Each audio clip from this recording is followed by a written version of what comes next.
Okay. Hello. Good afternoon, friends. This is our new BMR, इसको हम big button mount बोलते हैं. ठीक है.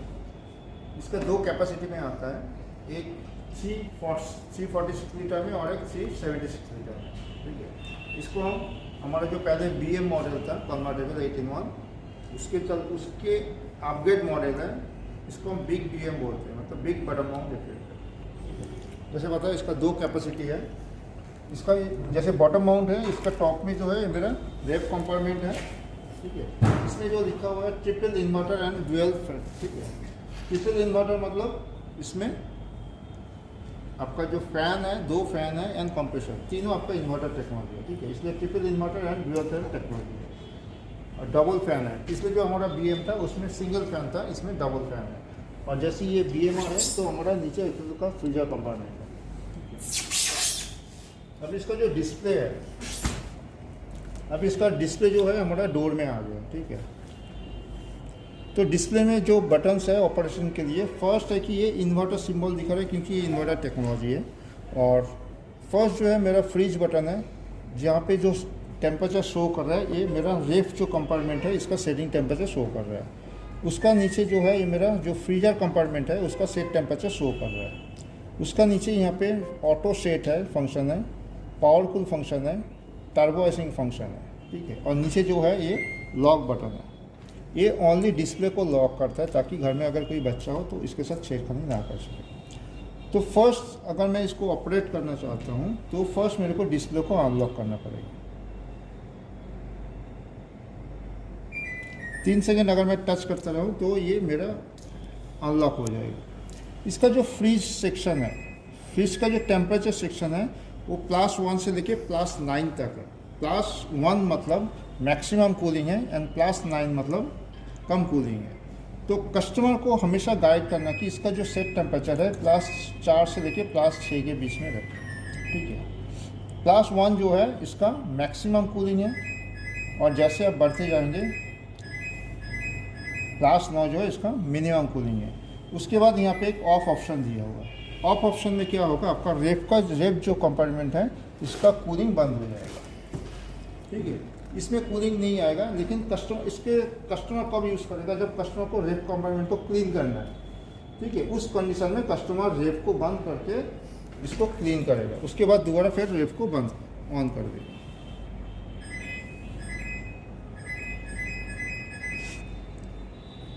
उसके बाद उसके नीचे है फ्रीजर ऑप्शन. ठीक है. फ्रीजर का जो सेट टेम्परेचर है वो -14 से इसका जो फ्रीज सेक्शन जो है, फ्रीजर जो सेक्शन है, इसका जो टेम्परेचर रेंज हमारा दिया है, ह्यूज एक रेंज दिया हुआ है +5 से लेके -24 तक. ठीक है. इसका मतलब मेरा जो फ्रीजर सेक्शन है उसका टेम्परेचर कस्टमर अपना रिक्वायरमेंट के हिसाब से +5 से लेके -24 के बीच में किसी भी टेम्परेचर में सेट कर सकते हैं. ठीक है.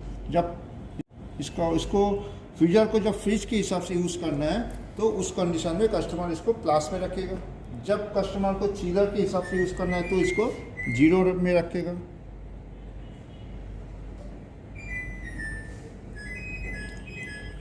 ठीक है.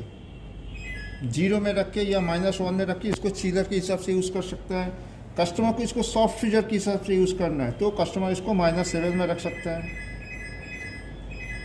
मीट हो, फिश हो, जस्ट 2-3 दिन के लिए रखना है तो इसको सॉफ्ट फ्रीजर के हिसाब से यूज़ करेगा. अगर इसको कन्वर्टेबल एनर्जी सेविंग मोड में यूज़ करना है तो -12 में यूज़ करेगा. ठीक है. अगर कस्टमर को नॉर्मल फ्रीजर के हिसाब से यूज़ करना है तो इसका जो टेम्परेचर है -15 से लेके -18 के बीच में रखेगा. ठीक है.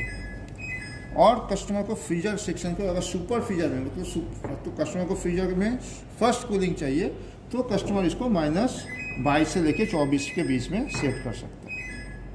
ठीक है. तो इसका जो फ्रीजर सेक्शन है इसमें टेम्परेचर का एक बहुत बड़ा रेंज दिया हुआ है. ठीक है. इसमें सबसे जो खास फीचर्स है वो क्या है कि इसको आप फ्रीजर जो सेक्शन है उसको आप डायरेक्ट कन्वर्ट भी कर सकते हैं. ठीक है. आप मैनुअली इसको प्रेस करके जैसे कर सकते हैं, इसको डायरेक्ट भी आप कन्वर्ट कर सकते हैं. कस्टमर चाहता है कि मैं इसको डायरेक्ट कन्वर्ट करूँ तो कैसे करें, उसके लिए फ्रीजर बटन को 3 सेकेंड जस्ट प्रेस करके रखना है.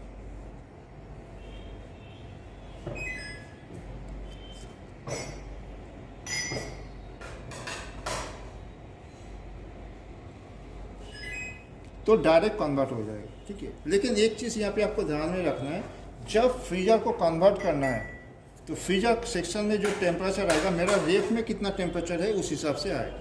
अगर मेरा रेफ का सेट टेम्परेचर +5 या उससे ऊपर होगा तो डायरेक्ट फ्रीजर का टेम्परेचर +5 सेट ले लेगा। अगर फ्रीजर का जो टेम्परेचर सेटिंग है वो +5 से कम होगा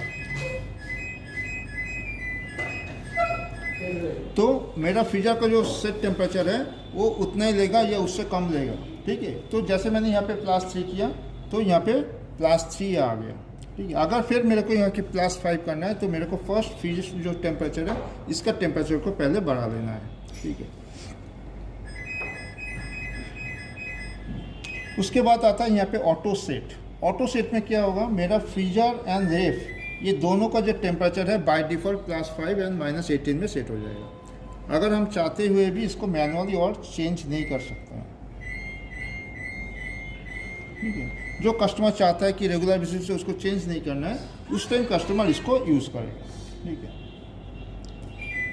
उसके साथ साथ और एक क्या फीचर्स है, इसमें एक हॉलीडे ऑप्शन दिया हुआ है, ठीक है। हॉलीडे ऑप्शन कैसे जाएंगे, उसके लिए ऑटो सेट बटन को 3 सेकेंड टच करके रखना है तो यहाँ पे छतरी का सिंबल आ जाएगा और रेफ का जो सेट टेम्परेचर है वो +17 आ जाएगा। हॉलीडे ऑप्शन में आपका रेफ जो है वो कूलिंग करना बंद कर देगा, रेफ में कोई कूलिंग नहीं होगा। तो उस कंडीशन में रेफ में कोई सामान नहीं रखने का है, लेकिन फ्रीजर जो है वो नॉर्मल मोड में काम करेगा।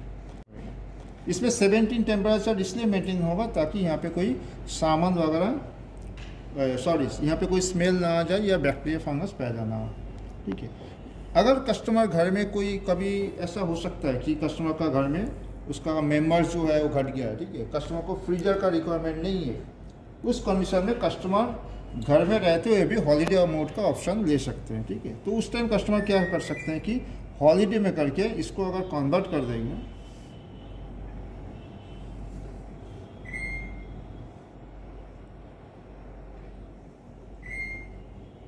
सॉरी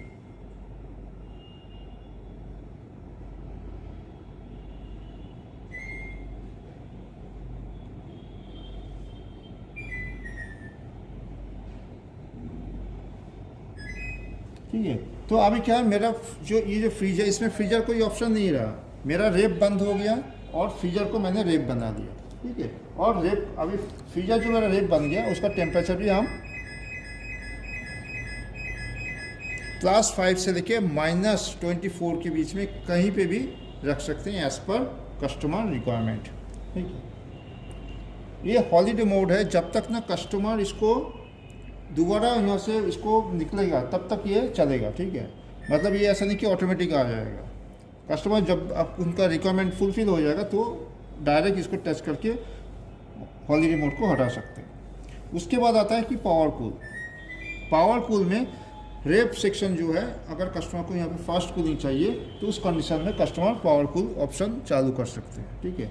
उसमें ये जो पावर कूल ऑप्शन है ये 6 घंटा तक चलेगा, 6 घंटा बाद power cool option automatic normal mode में कन्वर्ट हो जाएगा। सेम जो हमारा टर्बो आइसिंग है, और इसमें आपका रेफ का जो टेम्परेचर है वो टेम्परेचर मैनुअली और चेंज नहीं होगा, ठीक है। सेम आपका जो टर्बो आइसिंग है, टर्बो आइसिंग कस्टमर को अगर फ्रीजर कंपोनेंट में कोई फर्स्ट कूलिंग चाहिए, ठीक है, घर में कुछ पार्टी वगैरह है, सामान ज़्यादा लग गया कस्टमर को ज़्यादा कूलिंग फर्स्ट कूलिंग चाहिए, उस कंडीशन में कस्टमर टर्बो आइसिंग यूज़ कर सकते हैं, ठीक है। टर्बो आइसिंग में मेरा फ्रीजर सेक्शन जो है, टर्बो आइसिंग ऑप्शन 24 घंटा काम करेगा, 24 घंटा बाद फिर वो नॉर्मल मोड में आ जाएगा, ठीक है। ये हो गया इसका डेमो फीचर्स। इसके बाद भी हम 2 चीज़ डिस्प्ले के से कर सकते हैं। एक होता है कि कस्टमर पॉइंट पे कभी हमको अगर मशीन में कुछ प्रॉब्लम है, कूलिंग रिलेटेड कुछ प्रॉब्लम्स है, मेरे को देखना है कि इसमें कुछ एरर कोड है कि नहीं है, तो उस कंडीशन में मेरे को हम डिस्प्ले से एरर कोड चेक कर सकते हैं। अभी इस मॉडल में आपको एरर कोड या टेस्ट मोड देखने के लिए डिस्प्ले से अगर एरर कोड या टेस्ट मोड आप देखना चाहते हैं तो फर्स्ट डिस्प्ले को अनलॉक करना पड़ेगा। अभी अगर मेरे को एरर कोड चेक करना है तो फर्स्ट मेरे को फ्रीज बटन को प्रेस करके रखना है, और पावर कूल जो बटन है इसको मेरे को 5 बार प्रेस करना है।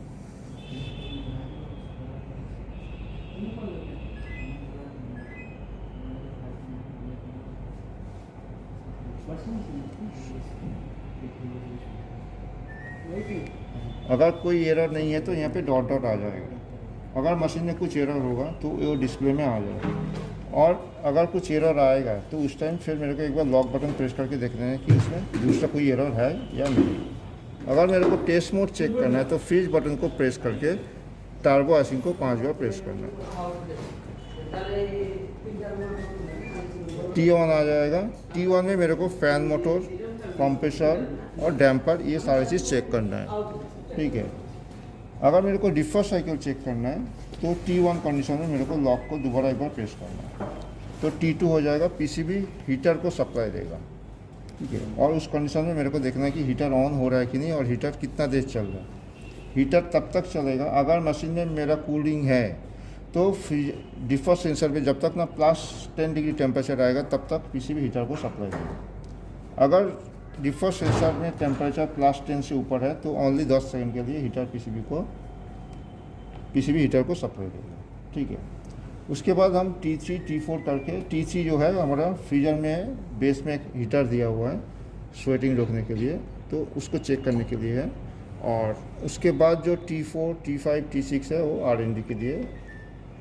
हम T2 से निकालने के लिए डायरेक्ट T1 T2 T3 आ गया, उसके बाद T4 T5 T6 T7 करके निकाल सकते हैं, या डायरेक्ट पावर को ऑफ करके ऑन करेंगे तो भी हम T मोड से बाहर आ जाएंगे।